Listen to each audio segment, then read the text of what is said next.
Calaroga Shark Media.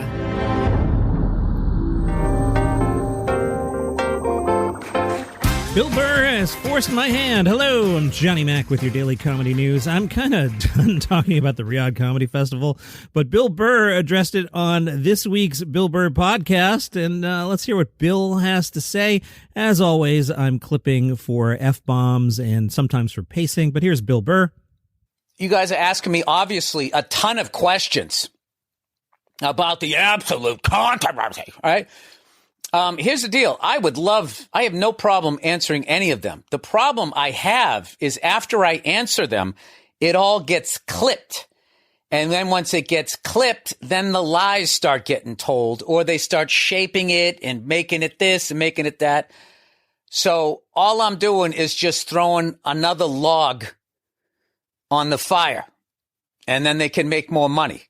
No, I'm sorry. Well, no, because they care so much. That's right. Sorry, not because they're just making money. Now, to be fair to Bill Burr, I am indeed editing these. I considered leaving the clips alone, but he drops more than F-bombs than I want to do on this podcast. And sometimes I need to pick up the pacing a little bit and not just play a 10-minute clip. That said, I welcome Bill Burr to challenge if I've changed the intent of his words in any way. But yes, I've edited them for language and pacing and taken out the F-bombs, but the intent of his words are intact. So, like, these stories of, like, there was no women there, he just performed to the Royals. By the time they're done with this shit, they're going to say I went over there and did a one-on-one show in a tent staring at my toes, and then I left for the head guy, whoever the hell it is over there, right? Once again, I performed in an arena over there. In the round, there was 8,000 people at the show, okay? It was citizens.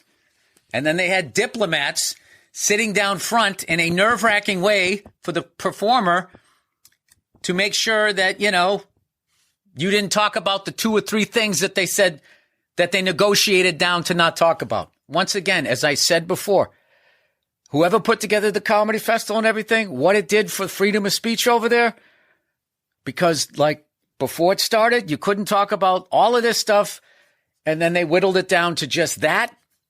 And that is how, you know, if you truly care about stuff like that, you gradually move towards something more positive. Okay, Bill Burr, clearly for you, this is a freedom of speech thing and not at all about the money. In this next section, he compliments a fellow comedian who, by all context clues, must be Jessica Kirson. I don't know who else this could possibly be from the clues. I did leave some S words in here, so if you don't like salty language, some salty language coming up. I did edit out F words. All of this sanctimonious shit out there, I'm going to tell you something right now. I saw, in 33 years of stand-up, I've never seen anybody with bigger balls. And I'm not going to say the name of the comedian, even though you're going to figure it out. But I'm just trying not to get anybody else this shit coming at him. Went on over there, openly gay. And in the middle of the set, 2 of the diplomats got up to go to the bathroom. And this person said, "Hey, where are you going? Are you going to go on Grindr?" I mean, I've seen them all. I've never seen anybody. It's like, I don't have the balls to say that. And the fact that her own people came at her and all of that, it's disgusting. It really is. That's what they're going to clip. That's what they're going to clip. Bill says the reaction to da-da-da is disgusting. And I'll tell you what else is amazing and really confusing to me is what we did over there wasn't even on TV. However, what everybody's complaining about was on TV the week before on a different event, and nobody said anything. So, you know, and that's the difference between being a billion-dollar conglomerate and being an independent contractor. Now, I'm not sure what he means there. Does he mean Kimmel? Is he talking about something with Israel? Does he think nobody talked about Kimmel? Is that what he means? Because I can assure you it was talked about. I checked. I personally did at least 15 episodes with Jimmy Kimmel. I just went back through my catalog and I saw 15 episodes in a cluster with Jimmy Kimmel in the title. Now, I concede, this is not the biggest platform in the world. All ears and eyes are not on this podcast. I get it. But I didn't just monologue free thoughts for 15 episodes. I was clearly sourcing other people. I had some guests on for 15 episodes worth of shows, and that's just me. So somebody talked about Jimmy Kimmel, or maybe that's not who Bill Burr meant. I'm not sure. Bill's Instagram post about the podcast did not go so well. One person wrote, "Your legacy is now Riyadh." That's it. The Riyadh Comedy Festival does continue today. Some of your favorite comedians are there. Sam Morril brings his cool, clinical delivery to the Riyadh Comedy Festival. Expect brisk pacing, sharp turns, and a touch of crowd work with jokes that build and pay off fast. Tom Segura. Yes, I said Tom Segura. Write that down. Tom Segura. Segura. One of comedy's sharpest voices. Tom Segura. He's at the Riyadh Comedy Festival tonight. Tonight would have been when Tim Dillon was going to perform, but he was disinvited. And also appearing, it's a big, big night at the Riyadh Comedy Festival, Jo Koy. He'll be at the Riyadh Comedy Festival. Now, interestingly enough, this isn't even the worst thing Jo Koy's ever done in his career. Oh, no. One time, he hosted the Golden Globes and dared to insult Taylor Swift with this horrible, horrible, mean joke. Let's listen. As you know, we came on after a football doubleheader. The big difference between the Golden Globes and the NFL, on the Golden Globes, we have fewer camera shots of Taylor Swift. I swear. There's just more to go to here. Sorry about that. Whew, brutal. No wonder Taylor Swift, who had walked through the room in the middle of the live show so that everybody saw her across the room, no wonder Taylor Swift sat there offended, giving Jo Koy an icy stare and killing the mood in the room rather than just doing a smile and be like, ha, ha, ha. No. Jo Koy, that mean joke. That is the worst thing you ever did in your career. Never mind the Riyadh Comedy Festival. You made a joke about Taylor Swift.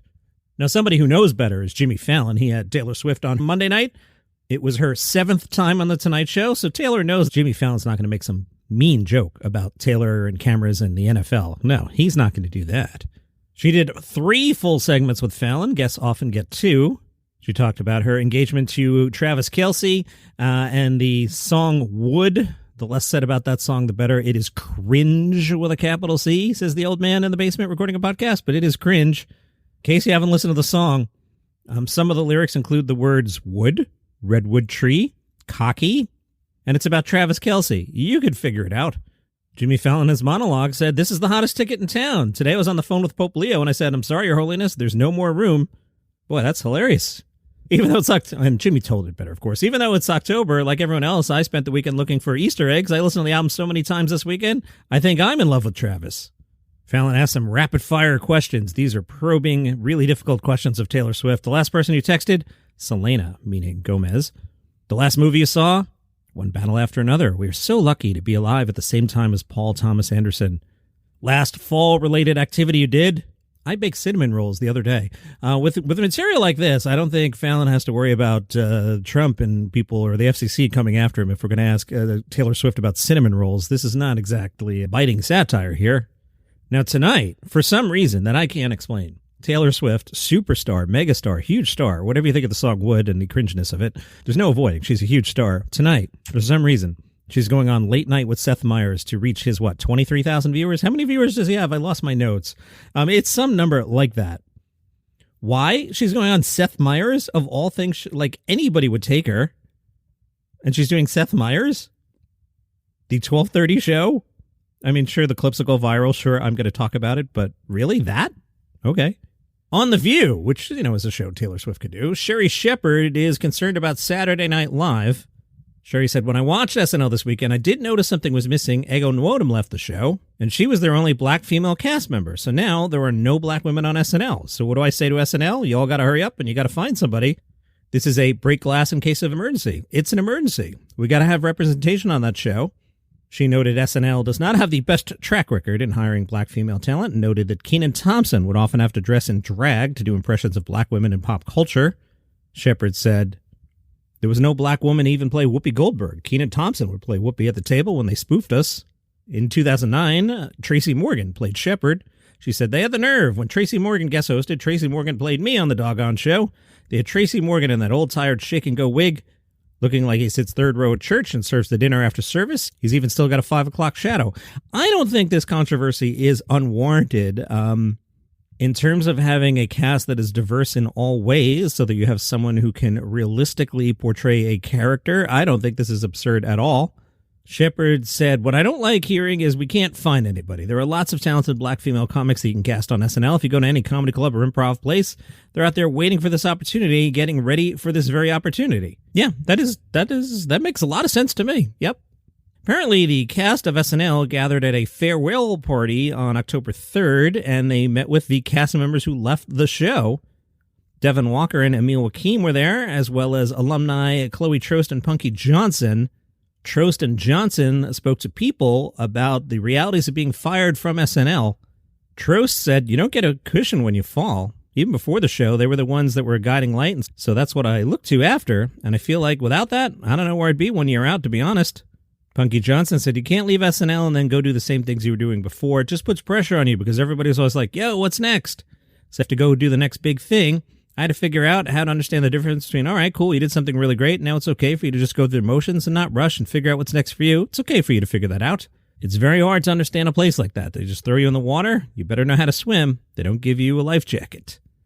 Out today on the Comedy Exports YouTube channel, it's Reese James Spilt Milk. Fred Armisen has a new sound effects record, and he told NPR, "A sound effects record is something I felt like was missing in my life. I didn't hear any new releases of sound effect records." And I just remember in my life, there would be like a Halloween record that would come out or sound effect CDs that would come out. And it was just fun looking through all the titles and everything and then just, sampling some of them. It was like a feeling of whatever happened to those. And then it occurred to me, I was like, I'll make one. I think when I've listened to sound effect records, wherever there are audience sound effects, booing, clapping, cheering, those are always the first ones I went to, mostly because I was like, wow, they really got a group together to do applause and laughing. So I thought, what about expanding on that? What about some more that are a little more detailed, like supportive booing? He hopes people play it for their friends, like, hey, did you hear this? And they play a couple tracks and they go on with their day. But I'm hoping in like 10 years, someone does reach for it in a way that I feel like, hey, I actually really need the sound of breaking glass. Lost in the Kimmel and Riyadh of it all was an article in the New York Times. In Austin, a comedy scene that speaks to political mavericks. This was a good piece. It talks about the explosion of the Austin comedy scene. In the past 5 years, more than a half dozen new comedy clubs have opened, including the Creek and the Cave, which moved from Queens, Black Rabbit Comedy, the Vulcan Gas Company, Roscoe's, and East Austin Comedy Club. There's also that Joe Rogan one down there. Raza Joffrey is the co-owner of East Austin Comedy Club. He told the Times, "It's fair to have critiques of different elements within the scene, but it's impossible to say with a straight face that it hasn't created something really interesting and special." Comedian Liz Splatt talked about the Rogan of it all. Last year, she won the annual Funniest Person in Austin contest. She was backstage at the Creek and the Cave and said, "I'm the opposite of anything those guys," meaning the Roganistas, "are talking about, and they still support me heavily. That's why I think this is such a great place, Austin, to practice my art. You can get the liberal people, but you can also get the people on the other side. We have a mashup of both." Jaffrey told the story about being at Rogan's place. A comic was setting up a joke about trans people and was getting clapter. And he explains, clapter is approving claps before you get to the punchline. He had prepared a line to try and win them over, like, wait, hear me out, because he was expecting pushback, but he was getting ovations. It's like, at that point, all you're really doing is pandering.